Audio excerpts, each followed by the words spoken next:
Kuna mbunge ametoka hapa, rafiki yangu, yeye anaongea mambo yake na Ruto.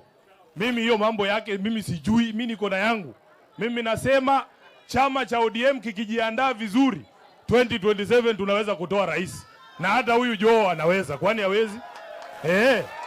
Mimi nataka chama cha ODM chichukue uongozi na tumechoka kungojea kama vijana.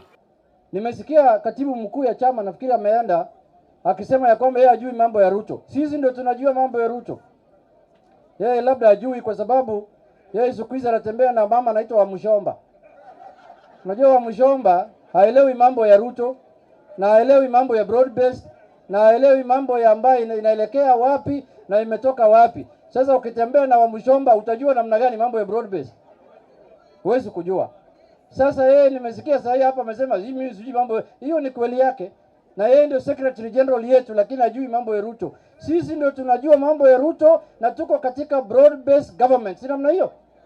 Na nataka niwaambie wote wajue sisi kama watu wa huku, mimi kama waziri wa serikali hii tumeamua hatutoki serikali kwanza, pili tunajipanga 2027 tuko na rais wetu, 2032 tukitaka hicho kitu.